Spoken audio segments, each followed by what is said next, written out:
In this video I will be addressing the name Kleck, the origins of the name Kleck, and the coat of arms that Jonathan Kleck uses. I will be using facts as much as possible, and I will be bringing in resources to back up exactly what I'm saying. Linguistics can be a pretty dry subject, but I will try to make it as fun as possible. Okay, let's start. I'm a German linguist as well as a Czech linguist, school trained in the US military. And when I heard Jonathan Kleck talking about the word Kleck and its meaning, even back then I was wondering, what is he talking about? Because when he talks about a bell ringer, I had always thought that the word bell is Glock. Well, it comes to find out, yes, that's exactly what it does mean. Glock means bell. A Glöckner is a bell ringer. Nothing to do with the name Kleck. Upon researching the name Kleck on the internet, I looked to see if I could find a translation to what it truly means. When you look up the word in English, or you go English to German, there's not a whole lot. There's some words that may mean spot or fleck or blot. But I wanted something a little more. I was looking for something a little bit more concrete to link the name Kleck with bell ringer or herald, but I couldn't find any. But then I started thinking maybe I should look the word up in German to see what it meant in the German dictionary or in the German language. So I put in a Google search in German for the meaning of the word Kleck. It was very interesting what I found. It's an onomatopoeia, which is basically the formation or use of words such as buzz or murmur that imitate the sounds associated with the objects or actions they are referring to. When I was looking at the article in German, he was talking about specifically like ketchup packets. When you throw a ketchup packet and it splats on the table, Kleck. That's what it means. You'll see on the slide that it has both the German and the English translation of the article, and specifics the paragraph that I'm about to read. So it says the word Kleck has been onomatopoetic in the meaning for something heavy to throw since the 16th century. The appending S can either be seen on Central or Northern and Northern German transformations, which are often accompanied by the ending on K in words, or is formed after the verb klecksen, if this is older. The weak verb klecken is etymologically related to both the verb klock and the verb kleckern, both of which have formed iteratively. Hang with me here. I know it's a little dry, but there's a point to all of this. Okay, the verb kleckern means to spill. So here we have kleckern comes from something heavy to throw, meaning since the 16th century, and then we have another word, Glock, which means bell. Glöckner means bell ringer.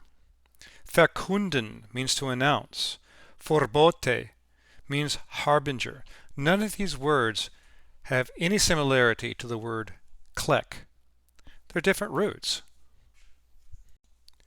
So I'm unclear as to where the association has been formed from the word Kleck to bell ringer.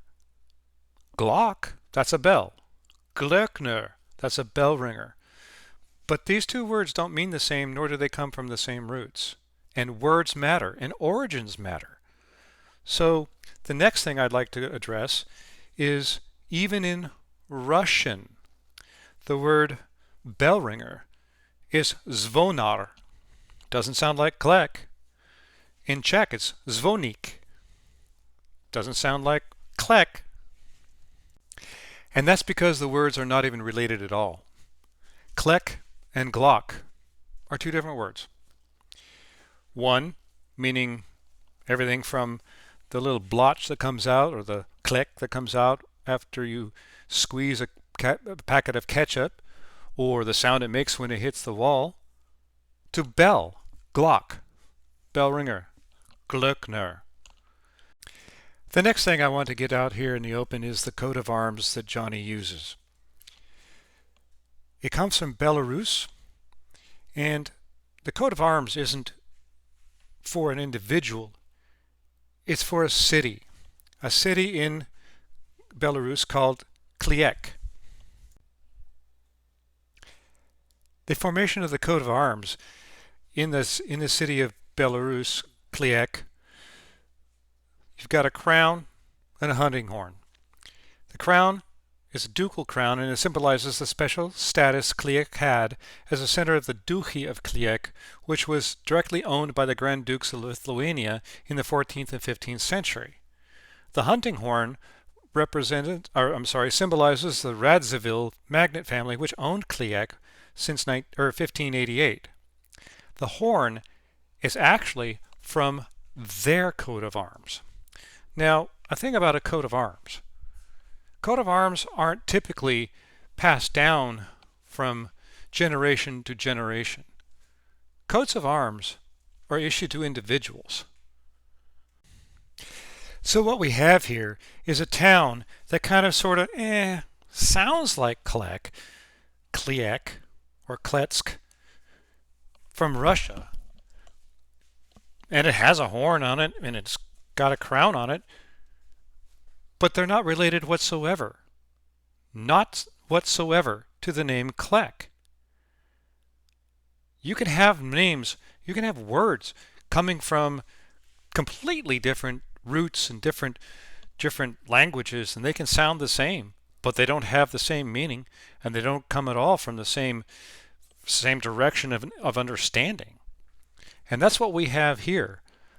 We've got one association with the name Kleck, and it sounds like Kleck or Kletsk, and that's how we make our association.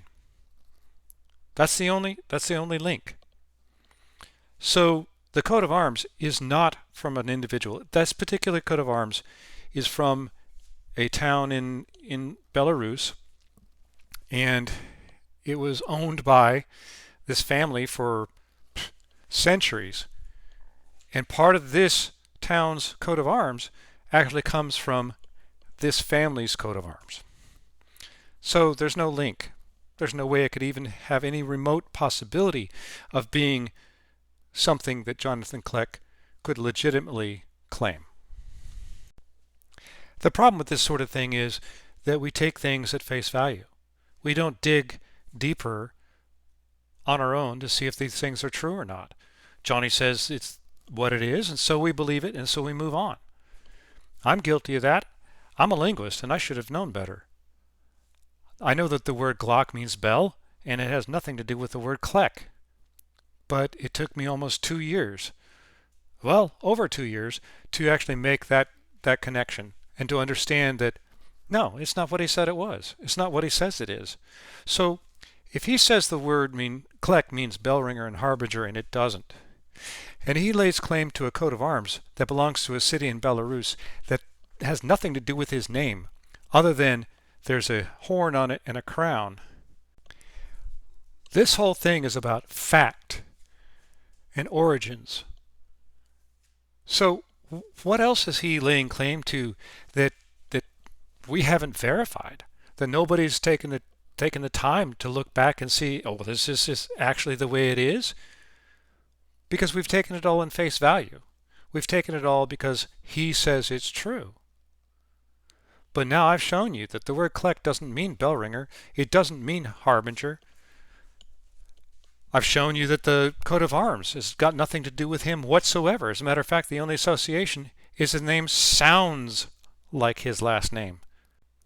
Etymologically speaking, there is no connection whatsoever. I apologize if this video bores you to tears.